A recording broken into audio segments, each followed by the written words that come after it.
दोस्तों अगर हम लोग 50-30-20 रूल की बात करें तो डेवलप्ड कंट्रीज इन रूल को काफ़ी ज़्यादा यूज़ करती हैं, यानी कि वहाँ के सिटीजन काफ़ी ज़्यादा यूज़ करते हैं और अपने आप को फाइनेंशियली फ्री और फाइनेंशियली इंडिपेंडेंट बनाते हैं। दोस्तों अगर हम लोग इंडिया की बात करें तो इंडिया में भी इस रूल को लगाया जा सकता है, क्योंकि देखिए अगर हम लोग डेवलपिंग कंट्री की बात करें तो डेवलपिंग कंट्री में जो इन्फ्लेशन होता है वो थोड़ा सा ज़्यादा होता है as compare to developed countries. दोस्तों अगर मैं आप लोगों को 50-30-20 रूल के बारे में समझाना चाहूँ कि ये किस तरीके से काम करता है, उससे पहले मैं आप लोगों को बताना चाहूँगा कि ये किन के लिए काम कर सकता है, क्योंकि हर नियम सबके लिए काम नहीं कर सकता है। तो 50-30-20 रूल उन लोगों के लिए काम में आ सकता है जिनका बजट बहुत ही ज़्यादा टाइट है, जिनके ऊपर लोन्स चल रहे हैं, जैसे कि एजुकेशन लोन, होम या पर्सनल, या फिर किसी से भी आपने पैसा उधार लिया हुआ है। अगर आप घर में एक सिंगल बंदे हैं जिनके ऊपर फैमिली डिपेंडेंट है तो वन अर्निंग पर्सन के लिए भी ये रूल काफ़ी ज़्यादा हेल्प कर सकता है। और आपके पास इनकम तो आ रही है बट आप पैसे सेव नहीं कर पा रहे हो और आप एक्सेसिव शॉपिंग कर रहे हो, आपके पास पैसे बच तो रहे हैं बट आप उनको इन्वेस्ट नहीं कर पा रहे हो या फिर कहीं बचा नहीं पा रहे हो, तो 50-30-20 रूल आप लोगों के लिए एप्लीकेबल है। अगर आपके पास इमरजेंसी फंड नहीं है, आपको 50-30-20 रूल को जरूर फॉलो करना चाहिए।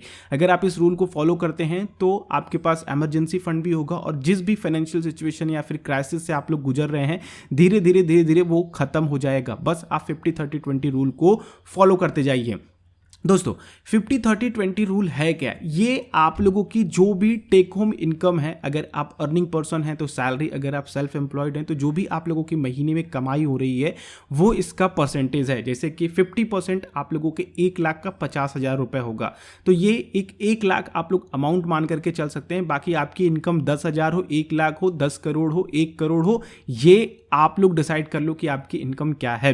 तो दोस्तों 50-30-20 रूल में मैं आप लोगों के सामने 3 बास्केट प्रेजेंट कर रहा हूं, जिसमें हम लोग 3 बास्केट्स को 50, 30 और 20% के रूप में रखे हुए हैं, जिसमें 50 आप लोगों का नीड में होगा, 30 आप लोगों का वांट्स है और 20 सेविंग एंड इन्वेस्टमेंट्स के लिए है। देखिए दोस्तों, नीड क्या होती है इसको आपको समझना है। नीड वो चीजें होती हैं जो होना ही होना है, जिसके बिना आप लोगों का काम नहीं चल सकता है। जैसे कि आपको अगर घर खरीदना है क्योंकि सर पे छत चाहिए, ये जरूरत है आपकी, तो उसके लिए आप लोगों को सेव करना पड़ेगा। तो आपको हाउसिंग के लिए या फिर उसकी ईएमआई जा रही है तो उसके लिए आप लोगों को जरूर सेव करना चाहिए। फूड, घर की जरूरत है। ट्रांसपोर्टेशन, अगर आप लोगों को कहीं बाहर आना जाना है तो ट्रांसपोर्टेशन आप लोगों की जरूरत है। मेडिकल एक्सपेंसेस, डेट मेडिकल दोस्तों हर महीने नहीं खर्च होते, लेकिन आप लोगों को प्रीमियम यही नीड में ही जाएगी। आपकी जो भी हेल्थ इंश्योरेंस की प्रीमियम है या फिर लाइफ इंश्योरेंस की प्रीमियम है वो आपकी नीड में से ही जानी चाहिए।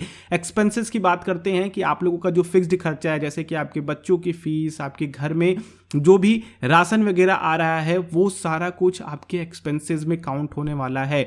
आपको डेली ट्रांसपोर्टेशन में खर्चा जो हो रहा है वो सब कुछ आपका एक्सपेंसेस में काउंट होगा। डेट्स की बात करते हैं, जैसे कि आप लोगों के ऊपर किसी भी तरह का लोन चल रहा है, आपने किसी से पैसा उधार लिया है, वो सब आप लोगों का 50% के नीड में आएगा।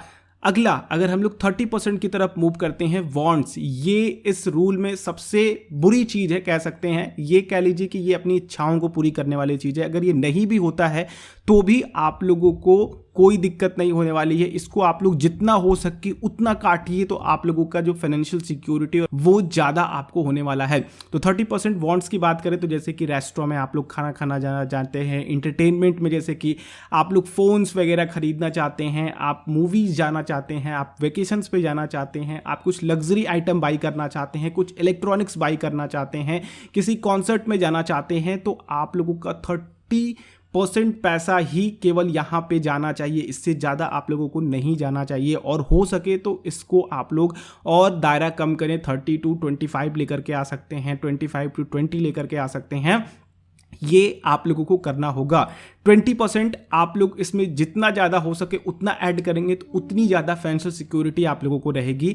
सेविंग एंड इन्वेस्टमेंट्स में आप लोगों के सामने कुछ ऑप्शंस हैं, जैसे कि आपके पास सबसे पहले इमरजेंसी फंड होना चाहिए, आपका एक रिटायरमेंट अकाउंट होना चाहिए, जैसे कि एनपीएस हो गया या फिर पीपीएफ वगैरह में आप इन्वेस्टमेंट करें। Stock, ETFs, rental property, bonds, mutual funds, ये सारे ऑप्शंस हैं आप लोगों के सामने। 20% का पैसा आप लोग वाइजली डिस्ट्रीब्यूट कीजिए अपने अकॉर्डिंग कि आप लोगों के लिए क्या बेस्ट हो सकता है। दोस्तों ये है 50-30-20 का रूल, जो अगर आप लोग फॉलो करते हैं, जो मैंने बताया कि इन लोगों के लिए ज़्यादा हेल्पफुल हो सकती है, वो लोग ज़रूर इसको फॉलो करें और 6 महीने बाद आकर के मुझे बताएं कि उनकी लाइफ में, उनके फाइनेंशियल क्राइसिस में या फिर उनकी फाइनेंशियल स्टेबिलिटी इंप्रूव हुई या फिर नहीं हुई। आई होप ये वीडियो आप लोगों के लिए हेल्पफुल रही होगी। दूसरों के साथ जरूर शेयर कीजिए इस वीडियो को, जिससे कि उनको भी इसके बारे में पता चल सके और वो सही डिसीजन ले पाएं अपनी टेक होम सैलरी या फिर टेक होम इनकम से। चैनल पर अगर आप लोग नए हैं जरूर सब्सक्राइब करें, इस तरह की वीडियोज में लेकर के आता रहता हूं। तो बेल आइकन को क्लिक करेंगे तो आने वाली वीडियोज की नोटिफिकेशन आ सकेंगे। इस वीडियो को लाइक कर दीजिएगा। हम लोग नेक्स्ट वीडियो मिलते हैं। आप लोगों का दिन शुभ हो। जय हिंद।